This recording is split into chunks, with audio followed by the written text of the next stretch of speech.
Welcome to class third students. ये आज की आपकी हिंदी फर्स्ट की क्लास है और इसमें आपका फर्स्ट चैप्टर है प्रार्थना। तो बच्चों, इस प्रार्थना पोएम को आपको अपनी नोट कॉपी में नोट भी करना है और इसे हम एक्सप्लेन भी करते हैं, पढ़ के दिखाते हैं। तो बच्चों, इस कविता में कवि ने ईश्वर से परोपकारी क्या होता है? परोपकारी मतलब होता है दयालु, दूसरों पर उपकार करना, बनने की शक्ति मांगते हुए प्रार्थना की है कि हे ईश्वर, हमें कर्तव्य परायण, दीन दुखियों का सेवक, भूले भटकों का मार्गदर्शक बना दे। तो उसने क्या प्रार्थना की है कि हे ईश्वर, हमें दीन दुखियों की सेवा करना और जो भूले भटके हैं उनको मार्ग दिखाना और कर्तव्य परायण करने की शक्ति दे।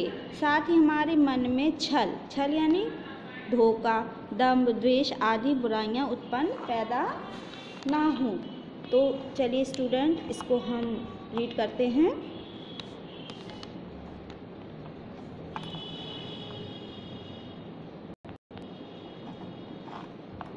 वह शक्ति हमें दो दया निधे, कर्तव्य मार्ग पर डट जाएं। तो बालक क्या कहता है कि हे ईश्वर, वह शक्ति हमें दो कि हम कर्तव्य के मार्ग पर डट जाएं, मतलब उस पर अड़े रहें। पर सेवा पर उपकार में हम निज जीवन सफल बना जाएं। पर सेवा मतलब दूसरों की सेवा और पर उपकार मतलब दूसरों की भलाई में हम अपना, निज मतलब अपना जीवन सफल बना जाएं।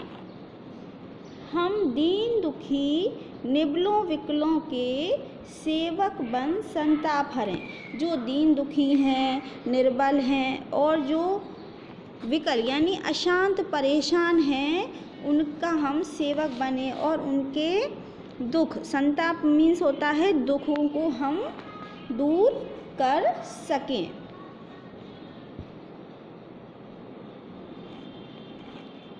जो हैं अटके भूले भटके, उनको तारें खुद तर जाएं। और जो अटके मतलब अपने मार्ग से अटक गए हैं, भूले भटके हैं, उनको तारें यानी उनको सही मार्ग दिखाएं और खुद भी सही मार्ग पर चल सकें।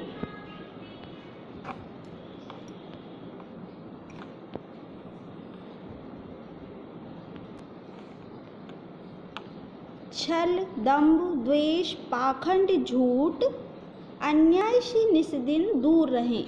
और जो मतलब ऐसे व्यक्ति हैं, जैसे हम स्वयं छल यानी होता है धोखा, दंभ, द्वेष मतलब एक दूसरे के प्रति बुरी भावना, और पाखंड तो सभी जानते हैं, मतलब जो पाखंड करते हैं। झूठ, अन्याय से निस्दिन मतलब दिन रात, निशी होता है रात और दिन तो सभी जानते हैं, निस्दिन मतलब दिन रात दूर रहे। जीवन हो शुद्ध सरल अपना, शुचि प्रेम सुधारस बरसाएं। हमारा जीवन जो हो वो शुद्ध हो, सरल हो और शुचि प्रेम सुधारस बरसाएं। हम एक दूसरे के प्रति प्रेम की भावना रखें। निज आन मान मर्यादा का प्रभु ध्यान रहे, अभिमान रहे। हमें अपने निज मतलब अपने आन मान मर्यादा का ध्यान रहे और उस पर हमें अभिमान भी हो। जिस देश धर्म में जन्म लिया, बलिदान उसी पर हो जाए। हमने जिस देश में जिस धर्म में जन्म लिया हो, उसी पर हम बलिदान हो जाएं। तो बच्चों, इस पोएम को पढ़ने से समझ में आया है ना कि बालक ईश्वर से प्रार्थना कर रहा है कि हमें कर्तव्यपरायण, दीन दुखियों का सेवक और भूले भटकों का मार्गदर्शक बना दे। वह यह प्रार्थना कर रहा है। तो बच्चों, इस पोएम को आपको अपनी नोट कॉपी में नोट करना है और इसे अच्छे से रीड और लर्न भी करना है। Okay students.